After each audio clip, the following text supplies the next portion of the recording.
yang membuat saya semangat untuk kembali sekolah adalah saya pengen tidurin semuanya cewek-cewek yang di sekolah nanti. Oh itu tuh, udah jahat tuh. Jadi akhirnya malah jadi ketua Rokris. Pernah suatu kali nih, jalan kaki, waktu itu rumah di Tangerang. Saking nggak punya duit, jalan dari Tangerang menuju Sudirman. Wah. Waktu SMA pada saat itu, aku bilang sama teman-teman SMA, ada dukun nggak? Wah, pengen ketemu. Gitu, seberapa hebat sih. Dan akhirnya teman-teman SMA bawa ke seorang dukun pada saat itu. Bawa beneran. Waktu kita masuk itu bener-bener kayak nenek sihir. Masuk, tantang, gitu ya. Pertama kali konten karena putus cinta. Karena putus cinta. Jadi sebenarnya bukan konten kreator, bukan. Makanya orang yang mau nikah wajib dekat sama Tuhan. Supaya apa? Supaya Tuhan bisa berbicara kepada dia. Tuhan hanya bisa berbicara kepada orang yang intim dengan dia. Iya. Ngopi di teras bareng Rian. Ya, selamat datang kembali di Ngopi di Teras bareng Rian. Kali ini suatu kehormatan bisa ngobrol dengan yang tadinya cuma bisa lihat podcastnya di YouTube dengan Pastor Dusia. Atau kita ternyata hampir seumuran ya, kita panggil bro aja kali ya. Siap. Soalnya saya pikir di atas saya ternyata, wah kita seumuran ternyata bro.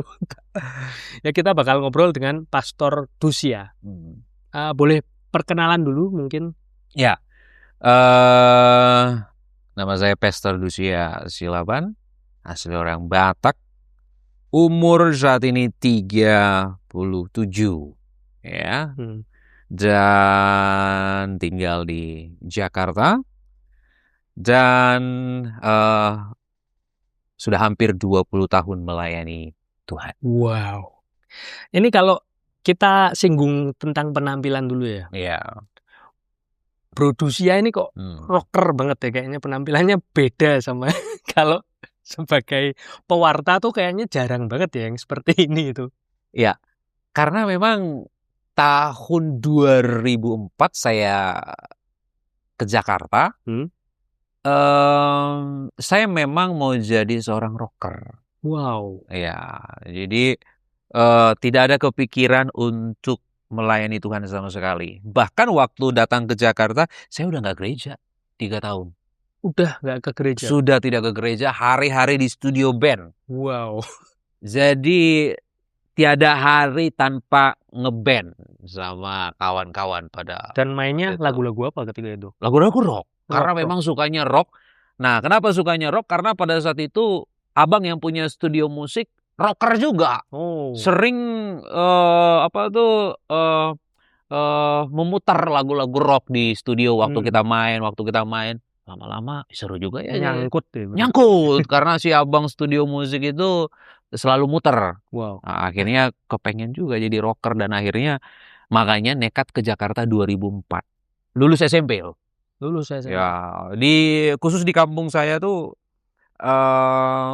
jarang ada orang habis lulus SMP merantau, jarang. Biasanya di kampung SMA dulu, ya? SMA baru.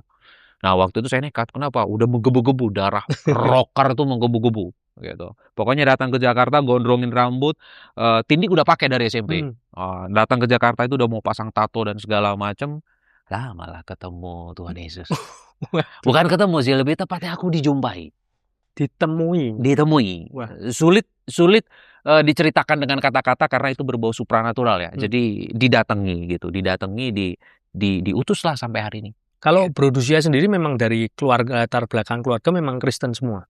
Kristen ya, semua. Kristen. Tapi sempat membangkang itu ketika itu ya. Maksudnya bukan membangkang, menjauh kali ya. Ngerok itu. Jadi 3 tahun itu.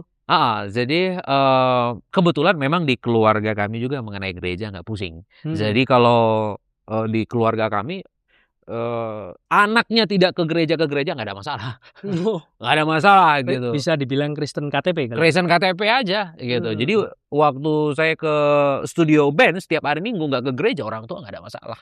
Nggak ada komplain gitu. Pokoknya ngeband aja. Gitu. Momen perjumpaan dengan Yesus sendiri itu berarti ketika di Jakarta. Bisa diceritakan enggak itu, Bro? Jadi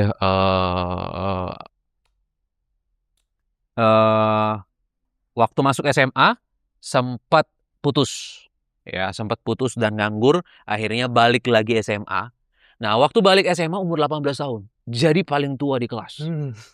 Paling tua di kelas dan dipanggil om, dipanggil opung, bapak, macam-macam lah. Karena paling tua sendiri.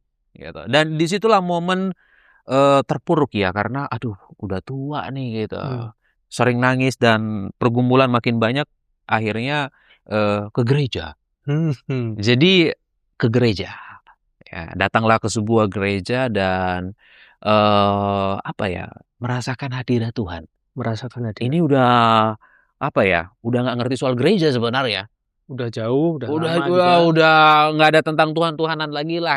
Ya pokoknya cuma sekedar Kristen lah. Ya, datang ke gereja mengalami Tuhan. Loh, saat memuji nyembah kok nangis gitu kan. Waduh, kok kayak ada sesuatu yang masuk di dalam gitu. Ternyata aku dijumpai. Wow. Gitu. Di gereja itu ketika di Jakarta ini. Ketika di Jakarta. Gitu. Jadi mulai merasakan hadirat Tuhan, kehadiran Tuhan gitu. Baca firmannya kok ngomong ke kita gitu. Apa ini gitu. Sebelumnya nggak baca. Nggak pernah kita baca begitu, Pak. Firman udah datang ke Jakarta. Saya nggak bawa Alkitab, bawa gitar. Memang rockstar. Iya, dan naik pesawat pertama kali pada waktu itu, Adam Air. Wih, udah nggak ada pesawat ya. Masih ada itu. Tiketnya masih saya simpan sampai sekarang karena kenang-kenangan. Wah. Ya, gitar aku bawa, terus satu tas itu semuanya zaman dulu kan zaman video-video ya, MP3, kaset-kaset lagu, ya berbau kaset lah semua lagu-lagu ya. Bawa semuanya, nggak ditinggal, bawa satu tas tuh. Satu tas baru baju. Satu tas semuanya isi, dan isi tas itu masih ada sampai sekarang.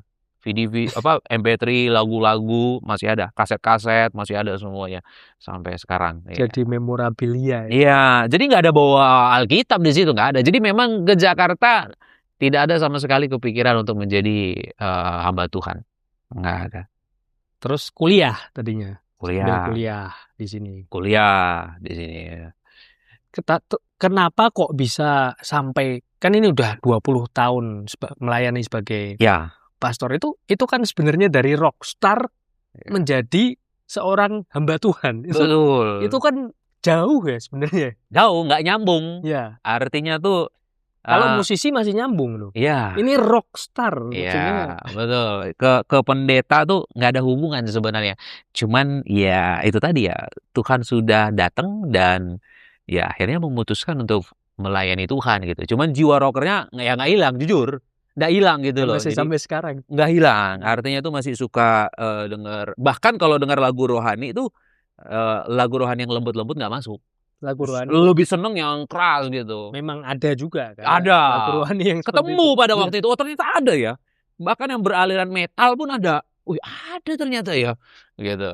Tak kirain tuh kalau kita udah di kerohanian tuh lagu yang mellow semua. Ternyata enggak. Metal gitu. Juga saya juga pernah nemuin itu. Ya. Aliran yang hardcore juga ternyata ada. Ujian penyembahan hardcore. Ada.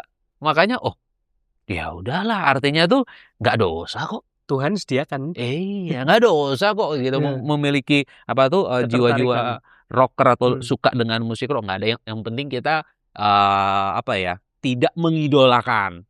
Apalagi mengidolakan rocker-rocker yang salah ya. Karena kan banyak ya pergaulan yang salah, kehidupan yang salah, ya kawin cerai dan lain-lain gitu. Ya itu benar-benar, maksudnya yang penting kita cuman menikmati karyanya aja. Dan tetap memuji Tuhan di situ.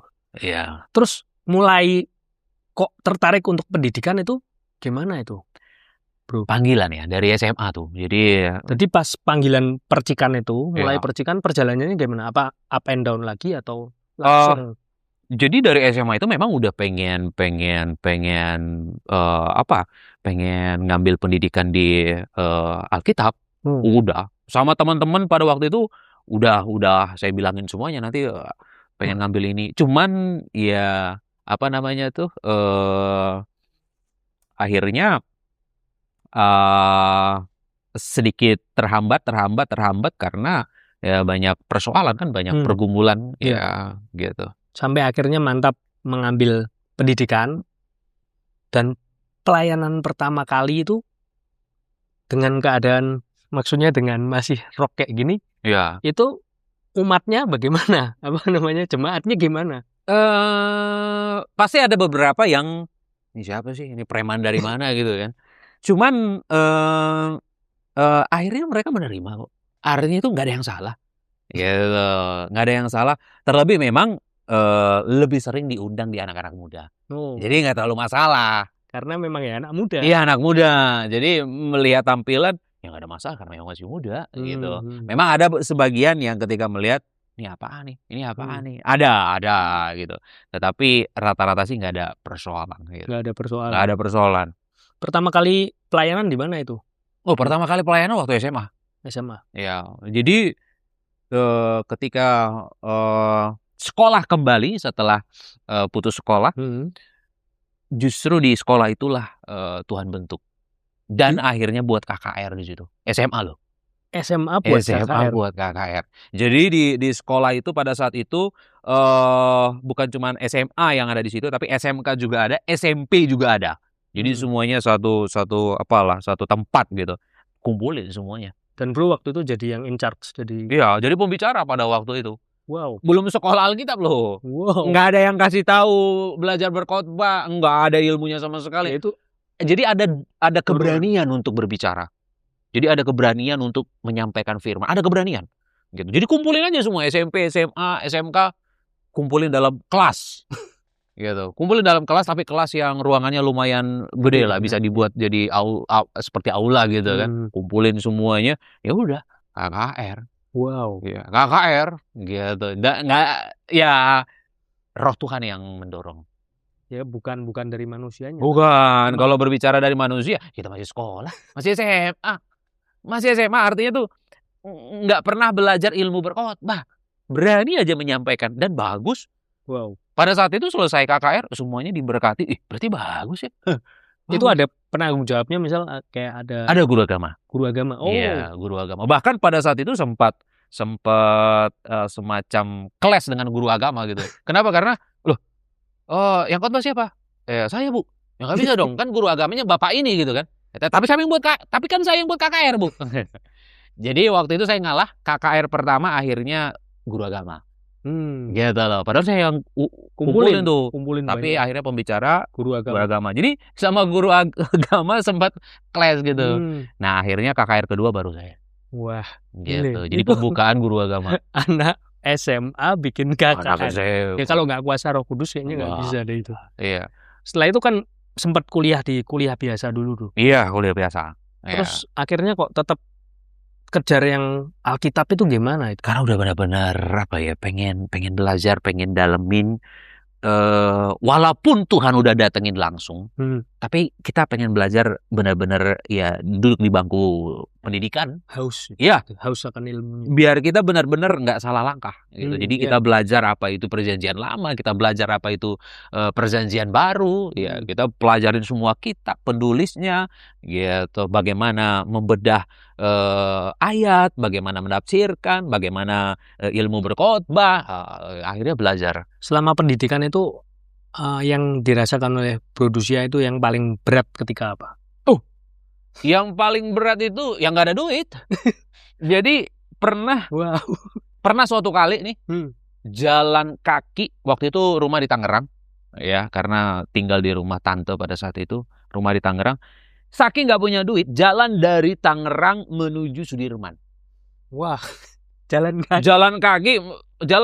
Jadi buat pendidikan itu. Iya, karena sama sekali nggak ada ongkos, nggak ada duit pada saat itu. Jadi berangkat dari Tangerang jalan kaki sampai akhirnya tepar kalau nggak salah di stasiun Kebayoran Lama. Jadi tepar di situ, akhirnya naik bus 2.000 kan pada saat itu. Jadi naik, nyampe lah di lokasi, habis di lokasi pinjam duit sama teman. Bro, besok minggu depan gua ganti. Puji Tuhan, tapi Iya, itu pernah mengalami seperti itu gitu. Jadi masa-masa sekolah Alkitab itu masa-masa nggak punya duit lah itu. Tapi ya dimampukan oleh Tuhan. Iya, karena memang kehausan itu.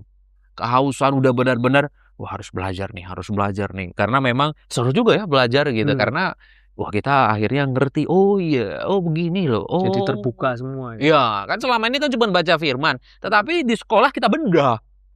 Karena nggak ada mentornya juga kan. Iya, Baca sendiri juga. benar. Ketika selesai pendidikan itu pertama kali melayani di mana itu, Bro? Pertama kali pasti di Jakarta. Di Jakarta. Iya, kita kan pada waktu itu praktek di Jogja. Oh, sempat di praktek di Ya, Jogja. Jadi praktek di masa-masa Jogja. pendidikan di Jogja dulu, Pak. Masa pendidikan di Jakarta, tapi praktek. waktu mau lulus praktek diutus ke Jogja.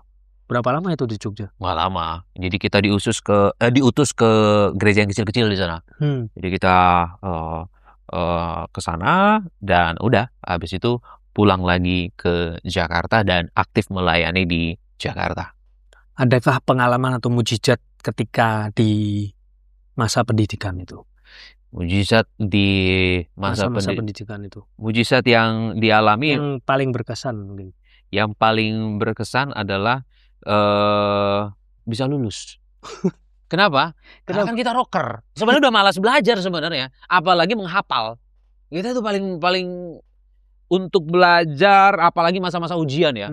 Masa-masa ujian, ya masa nyontek kan gitu kan? Ya, nggak bener dong. Ya, jadi mujizatnya adalah bisa lulus. Kenapa? Karena kita udah nggak, sebenarnya jiwa belajar itu udah nggak punya. Secara manusia mungkin nggak mampu, tapi udah hikmat itu ya. Iya, apalagi belajar gitu, menghafal misalnya setebal ini buku, itu udah nggak masuk. Lulus itu mujizat. Mujizat. Karena apa? Kita lulus loh ternyata. Kuasa Tuhan itu. Ya, kuasa Tuhan. Karena ya udah, iya gimana ya? Kita biasa ngerok, kita biasa ngeband, belajar lagi begitu, ya gitu. Pertama melayani ketika sudah lulus itu di Jakarta. Jakarta. Pertama di mana itu ketika itu? Awal-awal bikin KKR aja kan, belum menggembalakan. Jadi awal-awal jadi penggembala. Ya, buat KKR aja dulu. Bahkan pernah buat KKR nggak ada orang sama sekali. Nggak ada orang sama sekali. Pernah. Jadi flyer udah disebarkan, ya kita modal nekat aja. Gitu. Nggak ada orang. Karena belum dikenal juga mungkin. Oh, ya belum, karena kita modal berani aja. Kita modal berani, modal pengen menyebarkan firman, tapi nggak tahu caranya kan, masih baru lulus. Masih nggak ngerti apa-apa, cuman modal berani. Ya, aja. jadi bahkan waktu KKR pada saat itu di ruangan ya cuma sendiri aja. Di ruangan sambil main gitar gitu. Aduh, sedih amat. Sendirian? Ya, sendiri. Nggak ada orang sama sekali? Iya, karena pada saat itu nggak tahu kenapa semua tim, nggak bisa, aku nggak bisa. Ini hari H loh. Sendirian? Sendiri. Kebetulan tim memang teman-teman aja, kita tarik-tarikin gitu. Tiba-tiba mereka punya persoalan, urusan masing-masing, kesibukan. Ya akhirnya sendiri. Tapi tetap dilaksanakan? Enggak, sendiri aja akhirnya main gitar gitu. Pulang. Ada perasaan apa ketika itu? Wah, ini ya perasaan campur aduk. Ini Tuhan yang suruh apa enggak gitu. Cuman ya itu pengalaman lah ya, akhirnya nggak mundur. Sampai sekarang jalan terus. Tapi tetap nggak menyerah ketika itu? Tidak. Terus buat kegerakan apa aja, pokoknya melayani Tuhan gitu. Apa aja gebrakan-gebrakan dibuat. Kalau selama melayani dalam sebagai gembala ya mungkin. Iya. Bro, adakah pengalaman yang paling diingat oleh Bro Dusia ketika dalam pelayanan itu? Dalam pelayanan sebagai gembala? Iya. Pastinya ketika kita melayani orang-orang yang misalnya kerasukan, itu eksorsisme. Iya, jadi kan kita harus melakukan pelepasan kan. Itu pertama kali dilakukan kapan tuh? Oh, itu pertama kali dilakukan SMA. Oh, SMA sudah pernah? Oh, SMA udah berani melakukan pelayanan pelepasan. Padahal belum dapat ilmu. Belum. Bahkan waktu SMA pada saat itu aku bilang sama teman-teman SMA, ada dukun nggak? Wow. Pengen ketemu. Gitu. Seberapa hebat sih dulu ya waktu SMA. Karena masih memang ada kesombongan dulu. Bukan kesombongan, karena kayaknya nantang. Apa ya? Ya, jiwa roh yang di dalam kita lebih besar nih kan. Wah, pengen praktek gitu, pengen praktek. Dan akhirnya teman-teman SMA bawa ke seorang dukun pada saat itu. Bawa beneran. Waktu kita masuk itu bener-bener kayak nenek sihir. Masuk, tantang gitu ya. Coba ya, ya kan? Coba gitu. Kalau berhasil, saya ikut situ. Gitu. Santet. Yo, coba lukain, bisa nggak?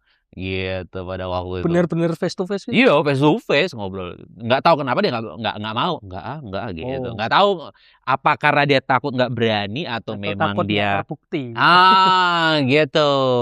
Tapi ketika eksorsisme pas SMA itu menolong teman atau gimana? Teman, pada saat itu teman. Waktu apa tuh kejadiannya tuh? Jadi tiba-tiba kita lagi di kelas, tiba-tiba ada teman nyamperin. Di usia, ya orang Kristen bisa ya kerasukan? Bisa. Kristen KTP mah bisa kerasukan gitu ya kan. PDA padahal belum masih sekolah loh ini nggak ngerti apa-apa. Oh gitu ya. Ada yang kerasukan tuh orang Kristen di dekat ruangan guru, ruangan BK kalau nggak salah pada saat itu. Wah akhirnya menggebu-gebu tuh datang ke sana, belum pernah loh, datang samperin, berani. Dia semua udah pegangin, ya. Kita belajar bener-bener praktek, kita diludahin. Kita diludahin, kita wah, praktek. Belum pernah ada yang ngajarin. Tapi berani pada saat itu. Ya hikmat itu yang dulu. Iya. Jadi sejak Tuhan mendatangi itu ada keberanian. Keberanian usir setan, keberanian berkhotbah, keberanian bikin gebrakan-gebrakan. Jadi berani ya sih.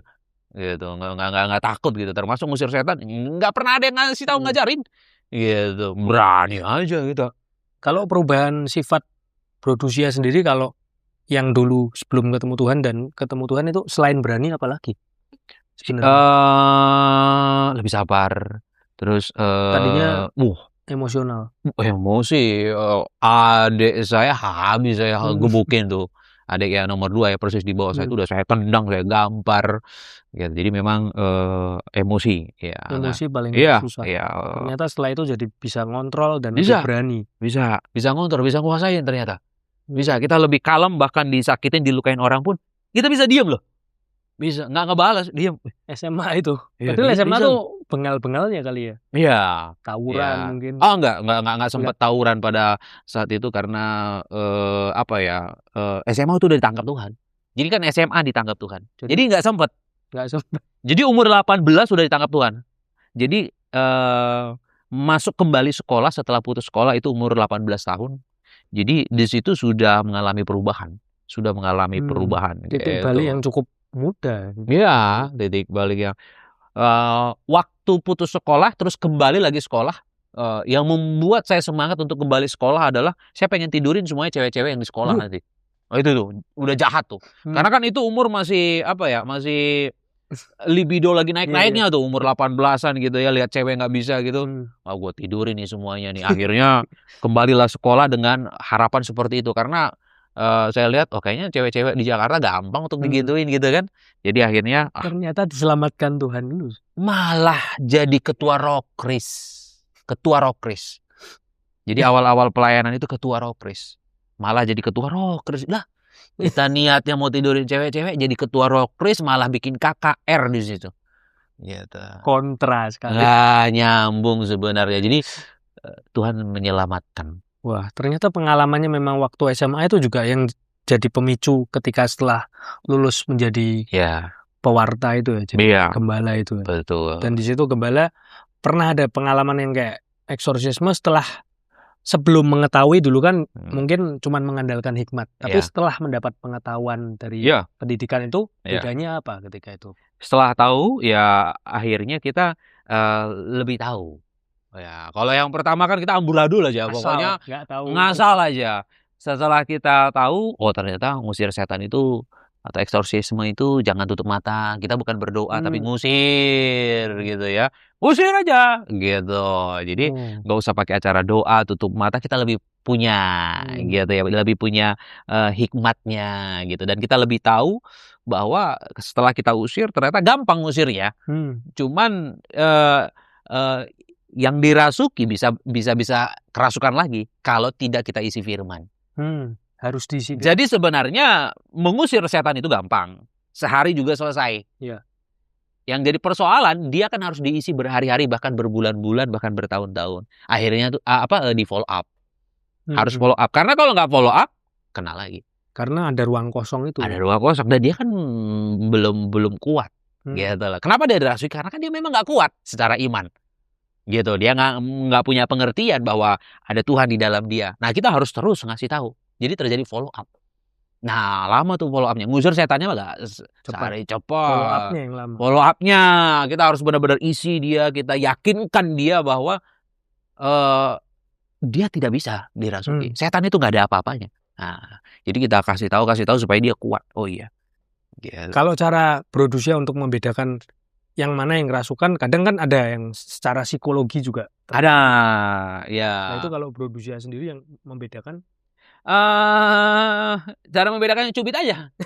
Cubit aja. Iya, karena orang kerasukan tuh nggak merasakan sakit, tetapi ketika kita cubit atau kita berusaha lukai dia kalau aduh gitu, ini mah bohongan gitu kan, atau coba aja kitik-kitik, ini tapi beneran. Kitik-kitik aja gitu. Bereaksi apa enggak? Iya, bereaksi apa enggak? Kalau karena reaksi manusiawinya masih ada, berarti bukan. Karena kan ada mungkin orang yang berusaha cari perhatian. Coba aja gitu. Karena orang yang kerasukan kan dia dikuasai. Jadi dia mau dilukai, mau dikitik-kitik, mau diapain pun dia udah nggak terasa. Nggak terasa. Tapi kalau dia masih merasa ini mah masih itu. Tapi kalau kayak kecanduan, terus kayak orang yang ya kecanduan mungkin ya, kecanduan hal-hal mungkin kayak banyak kayak pornografi, terus kayak narkoba dan sebagainya, itu termasuk dalam kerasukan apa enggak sih sebenarnya kalau itu? Tidak, kalau itu kan, kalau kerasukan itu kan kita nggak sadar, kita dikuasai. Kerasukan full. Ya. Jadi kalau ada orang narkoba, pornografi, dia terikat dosa, pasti ada kuasa gelap di dalamnya. Cuman nggak menguasai dia, alam sadarnya nggak dikuasai, dia tetap sadar. Tetapi pikirannya udah terikat ke narkoba, pornografi, rokok, segala macam kejahatan, judi gitu ya, seks bebas gitu, kawin cerai gitu. Jadi dia sadar, cuman hati pikirannya udah dikuasai, udah dirasuki gitu. Kalau yang kerasukan full, semuanya udah nggak berfungsi, kayak orang setrum jatuhnya. Gitu. Jadi dari ujung kepala, ujung kaki itu dia udah nggak sadar gitu. Makanya perlu media lain untuk melepaskan orang lain. Gitu, hamba Tuhan untuk melakukan pelayanan eksorsis. Dan itu lebih mudah daripada yang kecanduan. Oh, itu lebih gampang karena ngusir setan gampang kan. Ya terbirit-birit lah. Tetapi orang yang kecanduan atau apa itu perlu pendekatan khusus. Nggak semudah membalikkan telapak tangan, apalagi dia sudah terikat bertahun-tahun. Bertahun-tahun loh. Artinya dia sudah melakukan dosa itu dan ya sudah nyaman. Gitu. Susah untuk melepaskan. Sudah jadi bagian. Ya, contoh misalnya orang yang biasa sarapan pagi, disuruh nggak sarapan, susah pastinya. Sudah terbiasa. Iya, bukan soal mah juga, sudah terbiasa. Sudah terbiasa makan nasi uduk pagi-pagi, sudah terbiasa nasi goreng, sudah terbiasa lontong, disuruh tiba-tiba berhenti diet, mulai sarapan misalnya jam 12 atau jam 2, itu susah. Nah, sama seperti orang yang sudah bertahun-tahun melakukan hal yang sama, dosa yang sama, sudah nikmat, udah susah untuk keluar. Susah. Itu butuh apa ya, pelayanan khusus untuk melakukan. Bahkan mungkin ada yang udah bebal. Nah, kalau dia udah bebal ya kita udah nggak bisa masuk. Itu sifat. Iya, dia udah bebal, gimana kita mau masuk? Cuman Tuhan sendiri yang bisa. Iya, makanya cuman bisa berdoa supaya dia dijamah sama Tuhan. Wow. Biasanya momen-momen tertentu yang membuat dia bertobat. Kecelakaan, bangkrut, titik terendah. Iya, udah mau mati, baru sadar akhirnya bertobat. Kalau pelayanan Bro-Dusia sendiri yang jadi penggembala pertama, setelah itu di mana sekarang? Di mana gitu? Sekarang saya berada di Sinode GBI. Di GBI. Iya. Saat ini. Itu mulai kapan itu?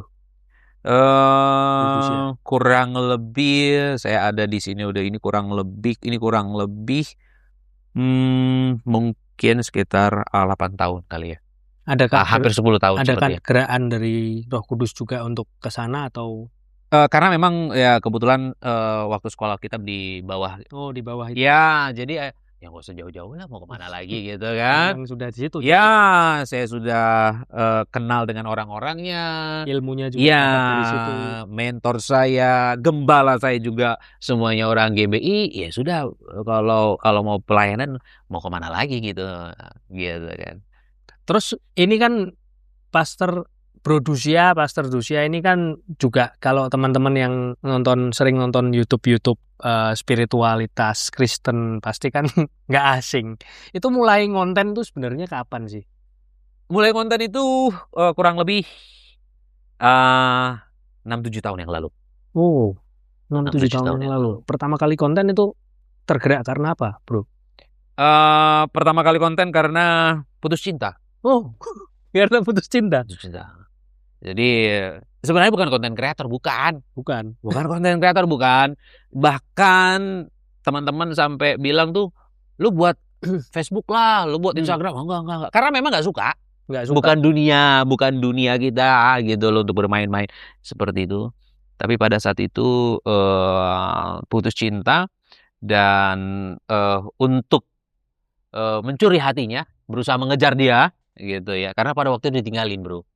Ditinggalin gitu ya. Tinggalin, jadi untuk mencuri perhatiannya buat Instagram pada saat itu. Atas nama kita berdua.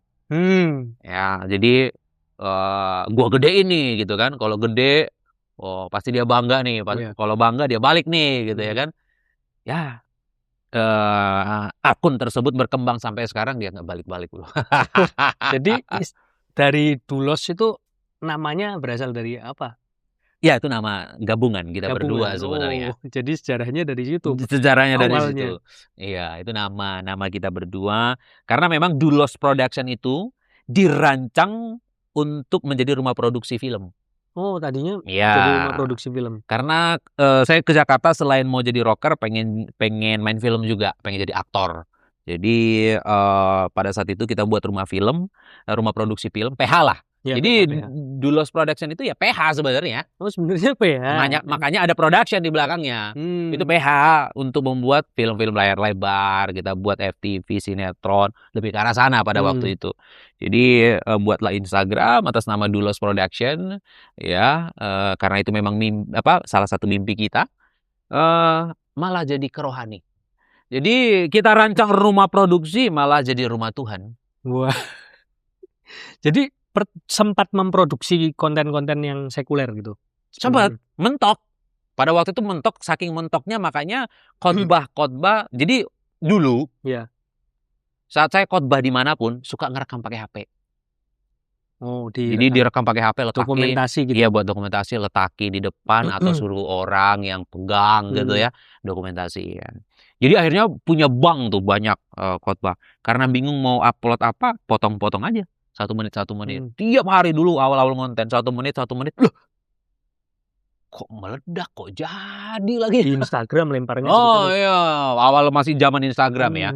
Zaman Dulos Production masih ada di Instagram. Pada waktu itu booming. Boom. Wah, ini kok jadi akun rohani nih.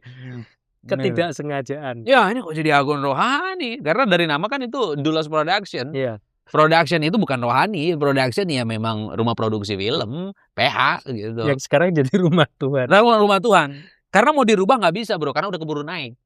Dirubah ada cerita panjang juga di situ. Kalau dirubah nggak mungkin langsung naik karena orang udah tahu Dulos Production gitu. Jadi susah merubah karena banyak sejarah di dalam. Mulanya dari nguploadin dokumentasi ketika khotbah itu malah khotbah malah naik. Jadi untuk teman-teman mungkin yang sering yang ngikutin dari dulu, pasti di awal-awal upload posting itu semua tentang potongan khotbah. Pasti mereka tahu. Semua itu potongan khotbah yang aku di mana-mana. 1 menit. Ya Instagram dulu kalau awal-awal kayaknya 1 menitan doang. Ya awal-awal 1 menit udah potong. Ya udah sampai sekarang. Keren. Gitu. Jadi sebenarnya bukan konten kreator. Itu by accident kayaknya. Maksudnya ya jadi, semua rencana Tuhan sih. Cuman ketidaksengajaan. Bukan untuk. Betul. Kalau yang saya rasa sih sebenarnya hidup saya ini udah dikontrol penuh sama Tuhan. Jadi kadang-kadang kita rancangkan apa, dia rubah. Nah, kita ke Jakarta mau jadi rocker, malah jadi pendeta. Gitu. Kita nggak suka dunia sosial media konten kreator, kita jadi konten kreator. Wow. Gitu ya, gitu. Dipakai Tuhannya di situ. Jadi yang ngikutin maunya Tuhan. Iya. Betul. Terus mulai YouTube itu juga beberapa tahun lalu itu. Kalau YouTube. Sama, barengan sama Instagram. Jadi Instagram naik pada saat itu, terus follower-follower, Bang buat YouTube, gitu. Bang buat YouTube, Bang ada YouTube nggak? Kok pada nanyain YouTube ini? Jadi karena mereka sering nanyain YouTube, akhirnya buat YouTube. Pertama kali buat YouTube. Jadi setelah Instagram buat YouTube. Formatnya podcast langsung atau? Enggak. Jadi formatnya pada waktu itu sama, nggak tahu mau buat apa, upload aja pokoknya, yang penting. Cuman YouTube lebih panjang. Ya, buat aja, upload aja. Pada saat itu booming juga YouTube-nya. Sampai dikena dapat monet gitu kan. Wih, gitu. Jadi nggak nyampe setahun, pada saat itu cuma 3 bulan apa 6 bulan langsung monet. Jadi langsung ada video yang meledak pada saat itu booming. Udah. Itu ngomong sendiri doang ya maksudnya? Iya. Sendirian doang. Kebanyakan sendiri karena kan ya udah kebanyakan kita nggak punya teman juga untuk partner gitu kan. Ya udah sendiri aja. Terus mulai ngobrol dengan orang itu mulai kapan sih, Bro? Kurang lebih 2-3 tahun yang lalu. Itu ada momen apa yang menggerakkan kok? Karena kan kita sebagai content creator akan selalu cari-cari hal yang baru untuk mengembangkan tema. Untuk mengembangkan konten. Gitu. Kalau kita lihat ini udah nggak berkembang, apa yang berkembang ya?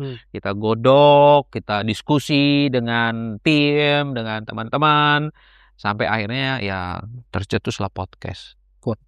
Pertama kali temanya tentang perceraian.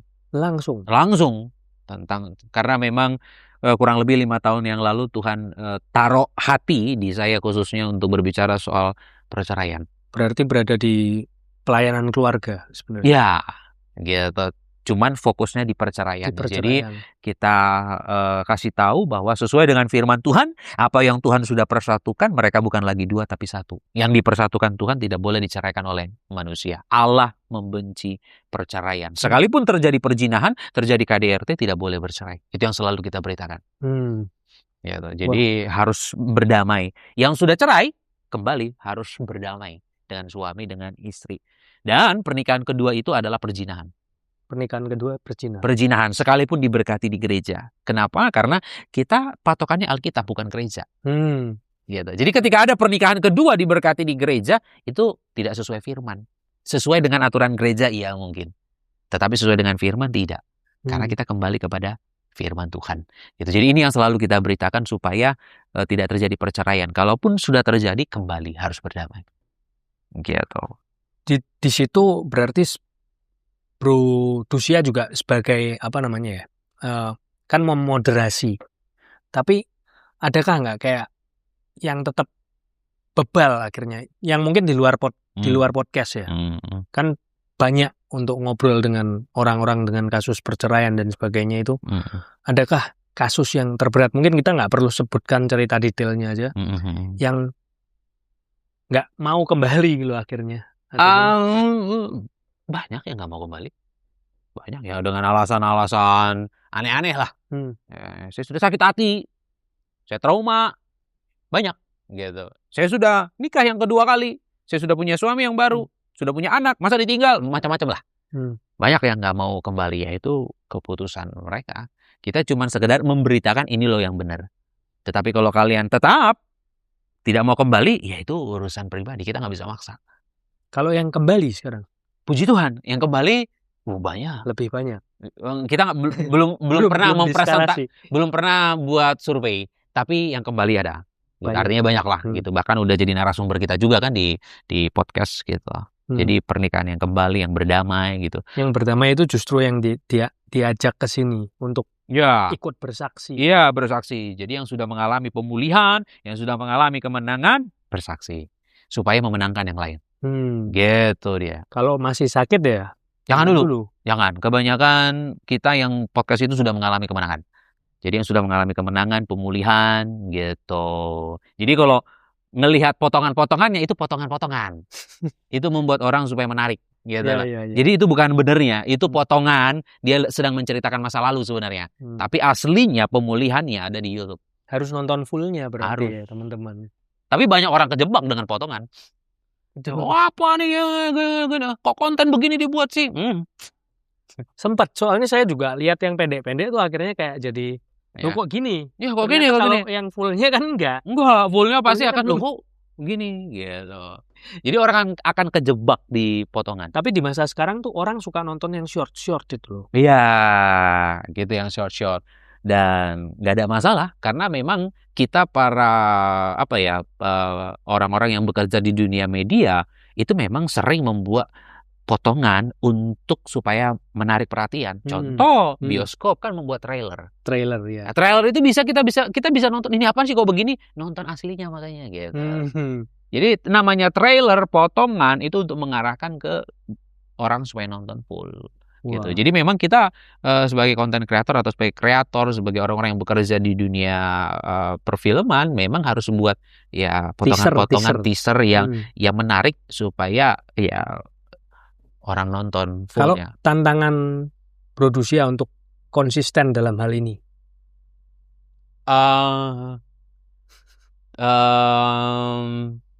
Apa ya? Pertama kan kita sudah dipanggil oleh Tuhan.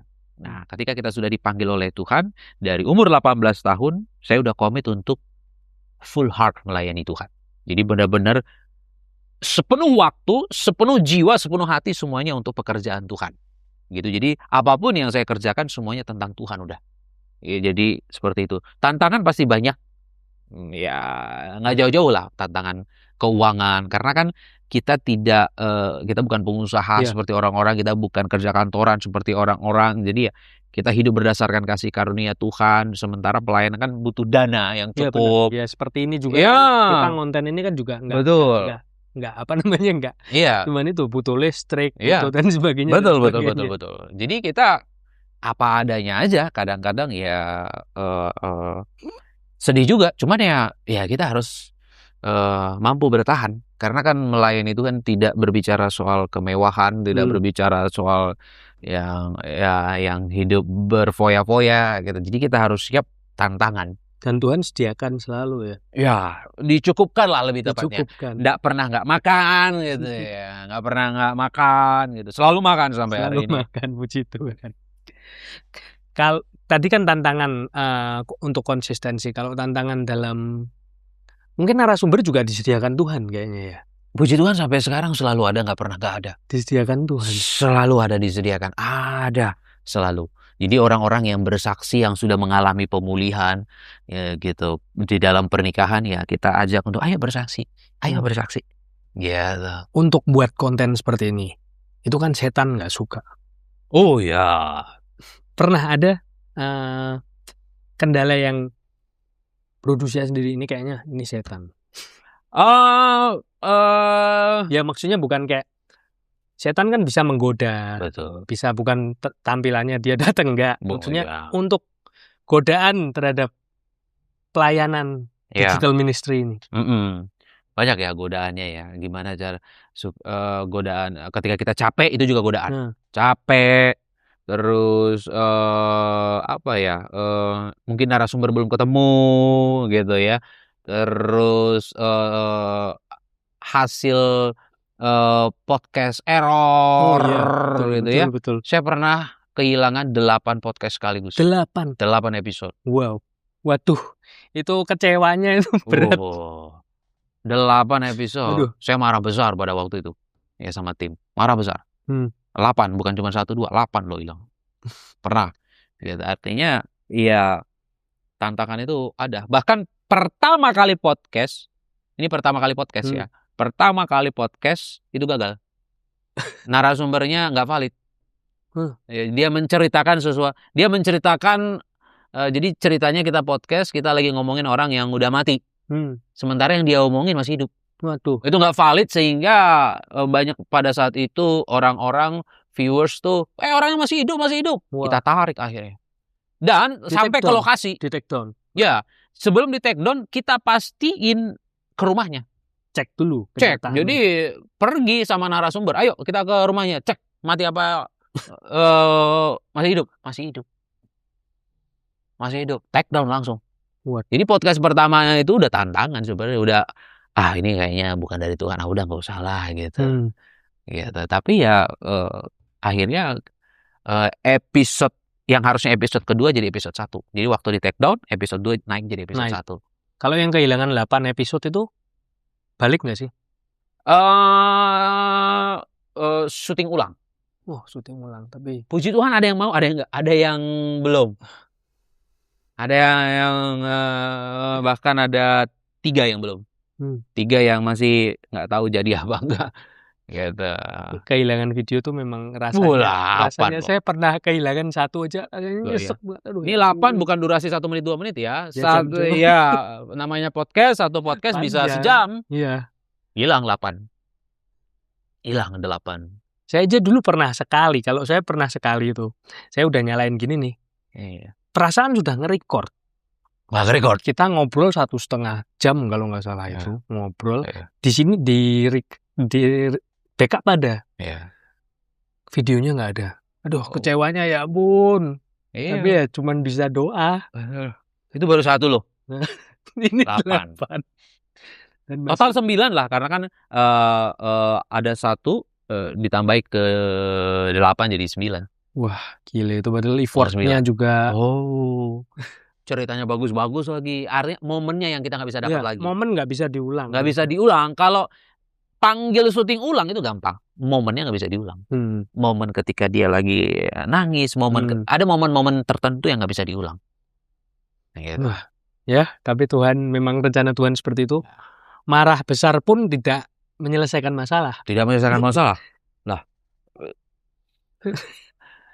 Kalau untuk ini podcast sudah berapa episode ini, Bro? Jalannya. Kalau nggak salah 161.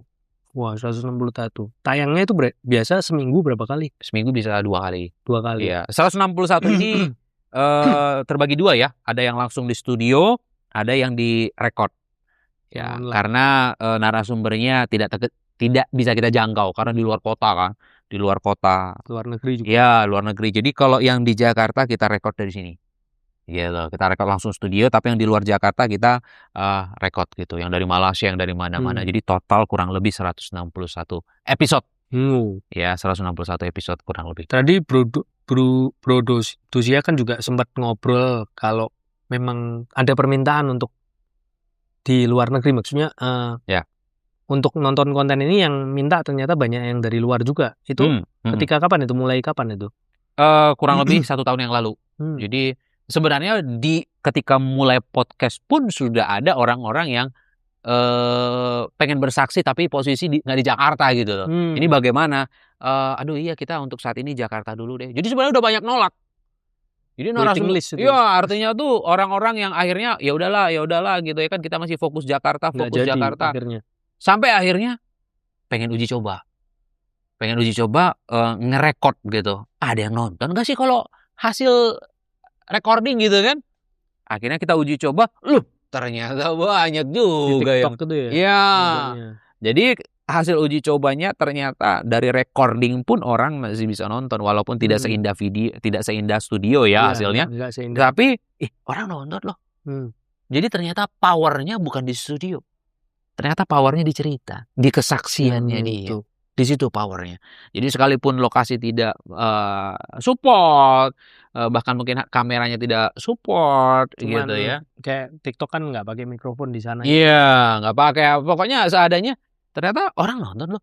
Yang penting tuh benar-benar ya nggak terlalu parah lah hasilnya gitu. Artinya tuh dari video sama suara nggak terlalu parah. Selama masih bisa dilihat mukanya, selama masih bisa didengar suaranya dengan baik.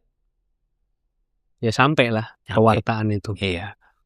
Kalau dalam selama podcast itu ada nggak cerita yang paling kayaknya ini yang paling ngena buat produksi ya? Walaupun semua cerita pasti. Semua cerita pasti. Tapi ada yang mungkin ini kok sulit sekali untuk sebenarnya ditayangkan. Ini kok ada mengganjal tapi ya pokoknya ada hati-hati. Iya, ada memang beberapa yang aduh ini tayang apa enggak ya. Aduh ini terpaksa ada memang beberapa part harus kita hapus. Karena kita agak ragu untuk menayangkan, agak mengganjal. Jadi beberapa part kita harus hapus, delete. Jadi kita tayangkan yang aman-aman aja atau yang udah oke gitu. Tapi ada juga part yang memang ya udahlah nggak usah dihapus, tayangkan gitu. Tapi malah justru ketika ditayangkan malah ditonton. Naik. Iya, jadi kadang-kadang yang kita harap naik nggak naik. Tapi yang sama sekali kita tidak harap naik. Jadi ini apa sih orangnya? Itu terserah Tuhan. Iya. Kita ngelihat, aduh ini apa sih? Kita nggak yakin dia naik gitu loh. Naik. Jadi kita nggak tahu. Yang penting kita kerjakan aja. Wah, yang penting tetap mewarta terus. Tetap wartakan terus firman Tuhan, kebenaran tentang perceraian. Wow. Bahwa apa yang Tuhan sudah persatukan tidak boleh diceraikan oleh manusia. Titik, no debat. Nggak ada tapi. Nggak ada tapi. Yang dipersatukan Tuhan ya. Jadi yang saya beritakan selalu di sosial media adalah yang dipersatukan Tuhan, yang nggak boleh cerai. Jadi kalau pernikahan yang tidak dipersatukan Tuhan, ya silakan kalau mau cerai. Gitu loh, nangkap ya. Jadi yang selalu saya wartakan adalah yang dipersatukan Tuhan, yang tidak boleh cerai. Yang dipersatukan ya. Yang dipersatukan. Iya, yang dipersatukan resmi sah. Itu yang tidak boleh cerai. Jadi yang tidak dipersatukan, bagaimana? Ya, silakan. Kalau mau cerai, terjadi KDRT, terjadi perzinahan, ya silakan kalau mau bercerai. Karena yang selalu saya wartakan adalah yang dipersatukan Tuhan, yang tidak boleh bercerai sesuai dengan Matius. Itu yang di garis bawah. Iya, itu yang di garis bawahi. Jadi yang selalu saya beritakan itu, yang tidak boleh cerai ya, yang dipersatukan Tuhan. Jadi tidak semuanya pernikahan di gereja Tuhan yang persatukan. Kalau tidak dipersatukan Tuhan, ya silakan cerai. Banyak pernikahan yang tidak dipersatukan di gereja, banyak. Yang bukan Tuhan yang persatukan, tetapi pendeta bawa-bawa nama Tuhan. Oknum pendeta bawa-bawa nama Tuhan. Kayaknya Bro Dusia juga sempat ngobrol tentang broken string. Ya, sempat. Ya. Itu juga aku lihat. Ya. Ya maksudnya apa ya? Ya itu kita kan bilang oknum ya. Ya, oknum. Karena bukan salah apanya? Agamanya atau gerejanya. Karena oknum manusia tuh apapun tetap bisa luput ya. Bisa di lapangan. Kenapa saya tahu? Karena saya pendeta. Saya ngerti dunia pendeta, saya ngerti dunia gereja. Jadi jangan berpikir ketika seseorang berlabel pendeta atau hamba Tuhan, benar, belum tentu. Banyak yang ngaco-ngaco, banyak yang palsu-palsu. Nabi aja ada yang palsu. Makanya Yesus berkata, hati-hati terhadap nabi palsu. Artinya nabi pun ada yang memalsukan gitu loh. Gitu loh. Apalagi pendeta. Ya, pendeta gitu. Jadi di lapangan itu banyak yang terima-terima duit, sogokan. Nah, pendeta yang disogok melakukan pemberkatan, apakah pemberkatan itu sah? Ya enggak dong. Orang dia disogok kok. Gitu kan? Disogok kok supaya dia memberkati pernikahan tersebut. Kenapa disogok? Karena mungkin pemberkatan tersebut tidak sesuai dengan firman. Contoh terjadi beda keyakinan. Contoh sudah pernah menikah, belum bercerai resmi. Macam-macam tuh. Apakah ketika diberkati di gereja Tuhan yang persatukan? Tidak. Bukan. Nah, pernikahan seperti ini yang tidak sah sesuai dengan firman, itu silakan bercerai. Makanya sempat saya singgung yang broken string. Orang-orang marah sama saya. Bapak nggak konsisten. Loh, yang aku sampaikan secara konsisten adalah yang dipersatukan Tuhan yang nggak boleh cerai.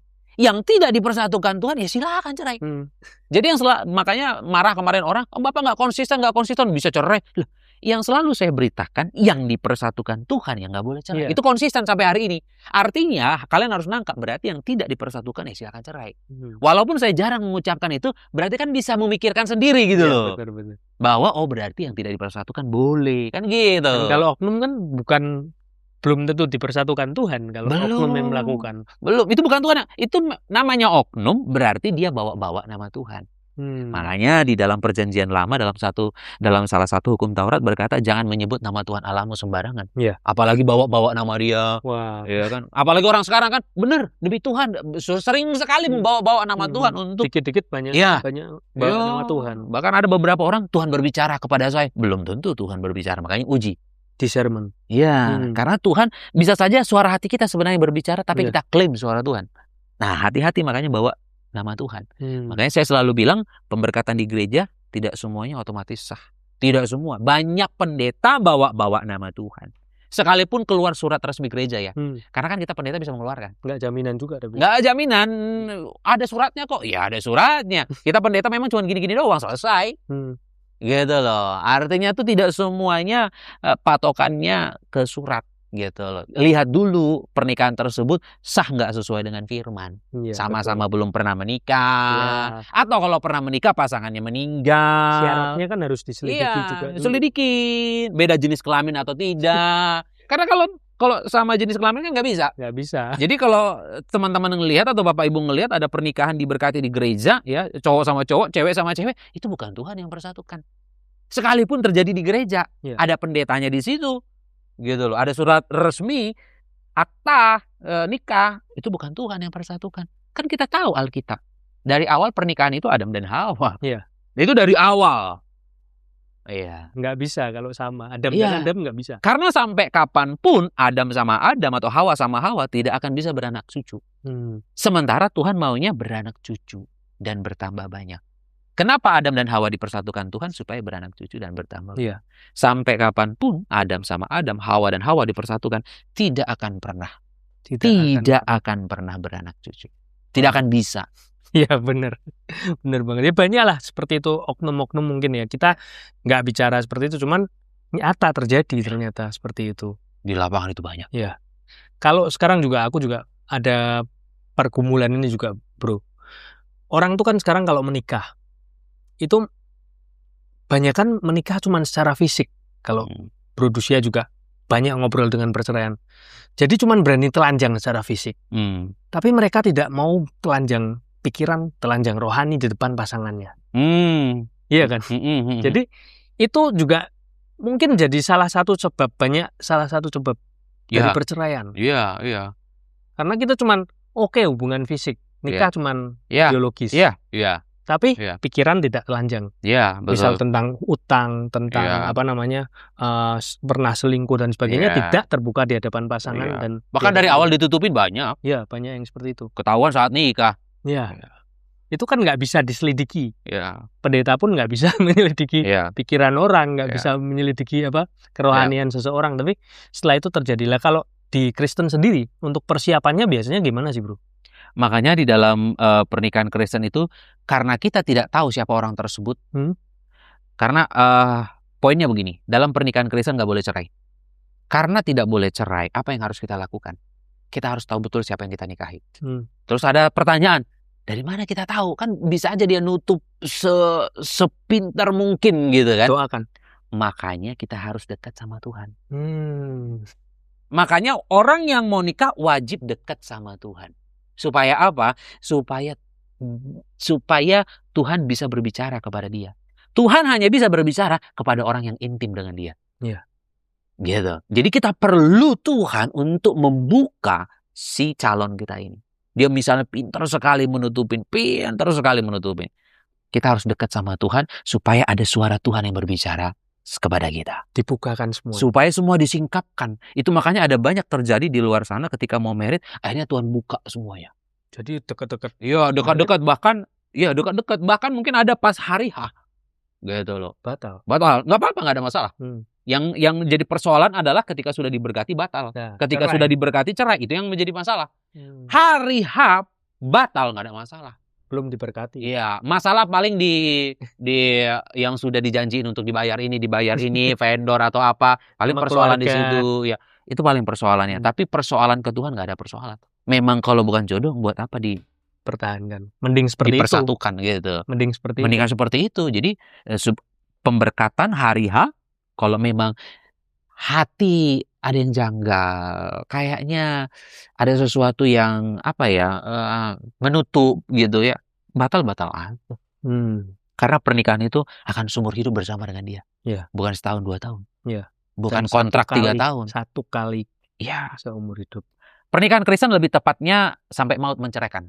Kalau 1 kali seumur hidup berarti kalau mati nggak bisa nikah lagi karena 1 kali. Betul. Nah ini juga banyak orang salah. Pernikahan Kristen 1 kali seumur hidup enggak. Sampai maut menceraikan. Kalau diceraikan maut, kalau memang masih ada umur silakan nikah lagi. Nggak apa-apa. Masih ada umur artinya dalam arti pasangan meninggal kita masih umur 30, 40, silakan nikah. Kecuali pasangan meninggal kita udah 70 tahun gitu, jangan nggak usah lah gitu. Gitu. Jadi kalau masih ada umur pasangan mati silakan menikah. Jadi dalam pernikahan Kristen itu mau 5 kali nikah pun bisa.